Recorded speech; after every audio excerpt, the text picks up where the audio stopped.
وسلم اتقوا الله ولو بشق التمر. صدق الله وصدق رسوله الكريم ونحن على ذلك من الشاهدين. Saudara hadirin jamaah sidang salat Jumat yang dimuliakan Allah Subhanahu wa taala. Pada waktu yang mulia ini, di dalam tempat yang Allah muliakan, dalam rangka menjalani ibadah yang sangat mulia, marilah bersama kita tingkatkan ketakwaan diri kita kepada Allah Subhanahu wa taala. Allah yang telah memberikan kita begitu banyak nikmat, yang terbesar di antaranya nikmat iman, nikmat Islam, dan juga nikmat ihsan. Bahkan duduknya kita di masjid yang mulia ini, kalau bukanlah karena rahmat dan kebaikan dari Allah Subhanahu wa taala, maka langkah kaki kita yang terasa begitu mudah akan sangat susah kita langkahkan. Maka bersyukur kepada Allah sebagai tanda bahwa Allah sedang tingkatkan rasa takwa di dalam diri kita, dan mudah-mudahan takwa selalu ada di dalam diri kita sampai nanti kita diwafatkan dalam keadaan husnul khatimah. Salawat beriring salam kita curahkan kepada baginda Nabi Muhammad sallallahu alaihi wasallam, makhluk yang paling mulia yang Allah ciptakan di atas muka buminya. Di bawah naungan langitnya tidak ada satupun makhluk yang lebih mulia daripada Rasulullah sallallahu alaihi wasallam. Bahkan saking mulianya Rasulullah, apapun yang dikaitkan kepada Rasulullah mesti juga akan menjadi mulia. Malaikat Jibril alaihi salam bertugas mengantarkan wahyu kepada Rasulullah, menjadi malaikat yang paling mulia. Al-Quran diturunkan kepada Nabi Muhammad, menjadi kitab yang paling mulia. Dan bahkan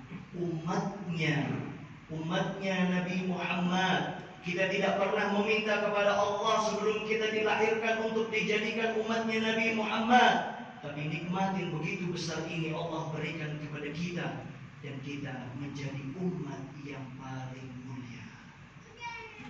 Bahkan Nabi Musa alaihi salam pernah menangis di dalam peristiwa Isra dan Mi'raj.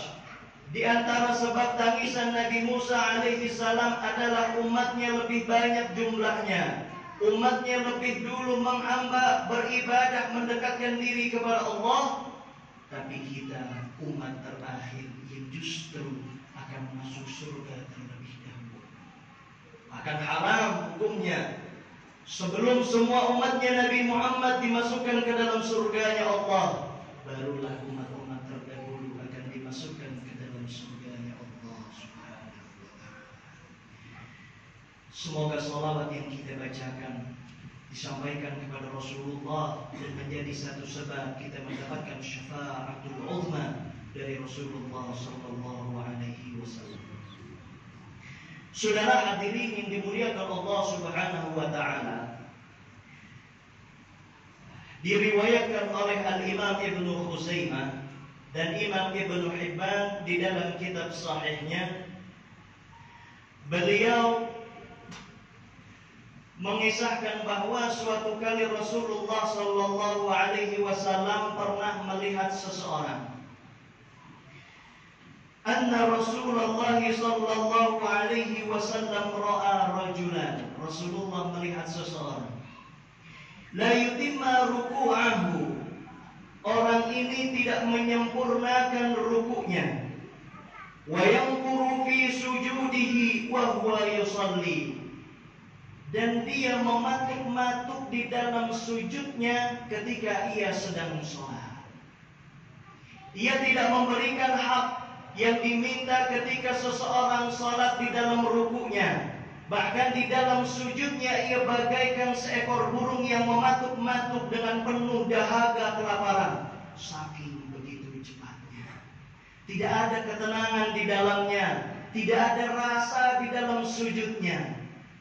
Lantas, apa yang Rasulullah sabdakan setelah melihat seseorang yang lalai di dalam salatnya? Qala Rasulullah sallallahu alaihi wasallam, "Law mata hadza ala halihi." Umpama orang ini yang tidak menyempurnakan rukuknya, yang bagaikan seekor burung mematuk-matuk di dalam sujudnya, ia mati, mata ala ghairi billati Muhammadin sallallahu alaihi wasallam. Maka orang ini akan wafat, orang ini akan mati tidak dalam menggenggam agamanya Muhammad sallallahu alaihi wasallam. Ternyata tidak hanya satu riwayat, bahkan di riwayat yang lain ketika Rasulullah berada di dalam masjid, masuklah seorang pemuda kemudian menunaikan salatnya. Setelah pemuda tersebut salat, apa yang Rasulullah sampaikan? Irji' fasalli fa innaka lam tusalli. Kembalilah dan salatlah, sesungguhnya engkau belum salat. Diulanglah salatnya. Kedua kalinya Rasulullah kembali sampaikan, kembalilah dan ulangi salatmu. Sampai 3 kali dilakukan, Rasulullah masih tetap menyuruh untuk mengulangi salat pemuda tersebut.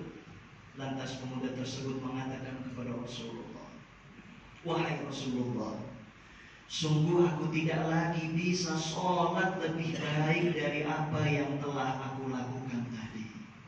Akhirnya Rasulullah mengajarkan mulai dari takbirnya, membaca surat Al-Fatihah sampai dengan penutup mengucapkan salam. Dan Rasulullah sampaikan, lakukanlah semua yang telah aku ajarkan kepadamu. Begitu juga di dalam hadis Rasulullah sampaikan, "Shallu kama ra'aitumuni usolli." Salatlah kalian sebagaimana kalian melihatku salat. Kita tidak pernah melihat Rasulullah salat, melainkan guru kita melihat gurunya salat, gurunya melihat gurunya, sampai dengan kepada Rasulullah sallallahu alaihi wasallam. Disitulah pentingnya kehadiran seorang guru di dalam kehidupan kita. Saudara hadirin yang dimuliakan Allah Subhanahu wa taala, setelah mendengar kisah di dalam hadis tadi,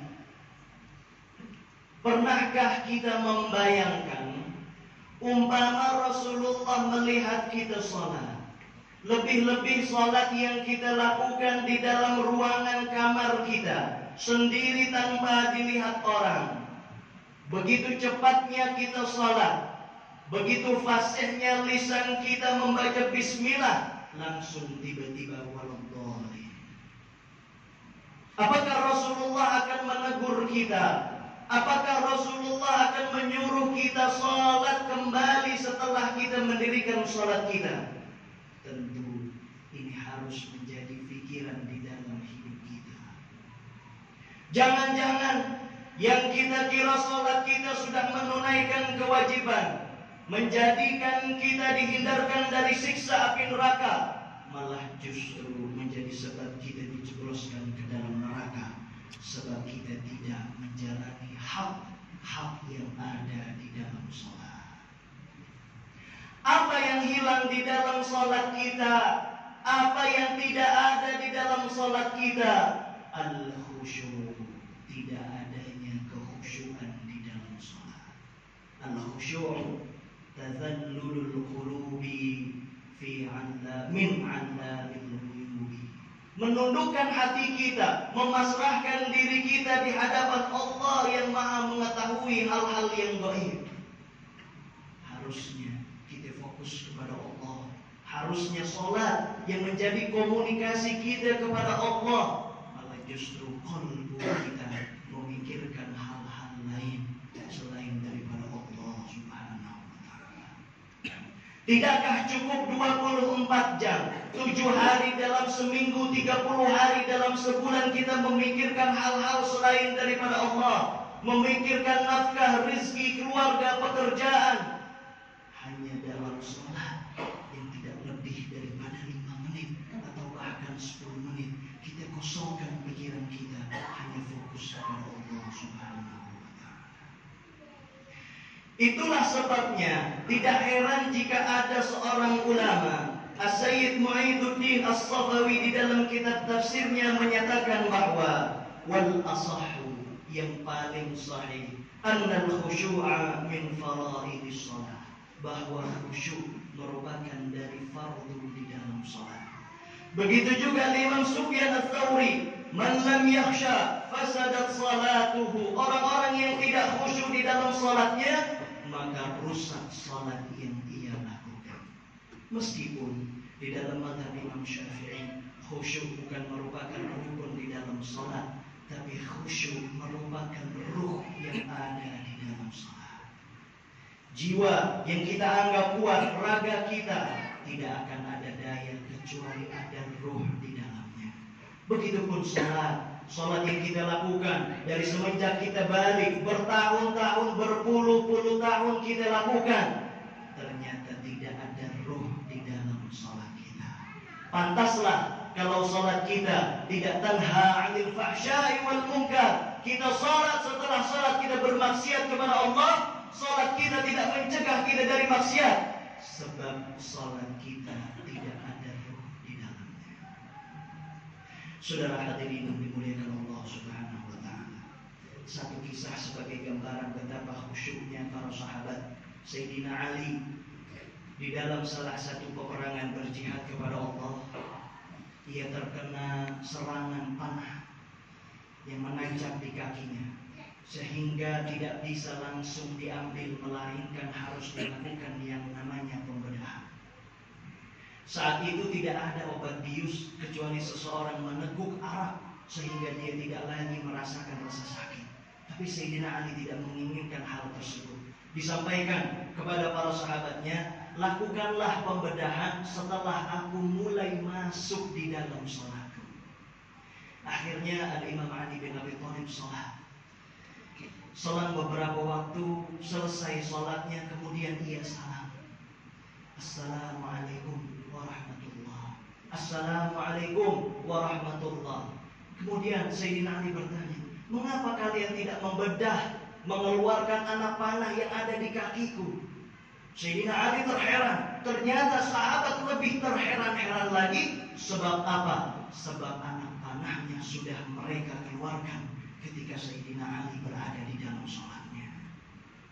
Apa maknanya? Sayyidina Ali bahkan tidak merasakan sakit sedikit pun, karena dia telah tenggelam di dalam nikmatnya sholat menghadap kepada Allah Subhanahu wa Ta'ala. Saudara hadirin dimuliakan Allah, untuk itu jadikanlah sholat sebagai prioritas di dalam kehidupan kita. Sebab amal yang pertama kali akan dihisab oleh Allah Subhanahu wa Ta'ala adalah sholat. Dan seseorang yang menginginkan kebaikan di dalam hidupnya, maka perbaikilah sholat. Seseorang yang ingin dijaga oleh Allah Subhanahu wa Ta'ala, maka jagalah sholat di dalam kehidupan kita. Barakallahu li wa lakum fil Qur'anil 'azim wa nafa'ani wa iyyakum bima fihi minal ayati wa dzikril hakim. Taqabbal minna wa minkum tilawatahu innahu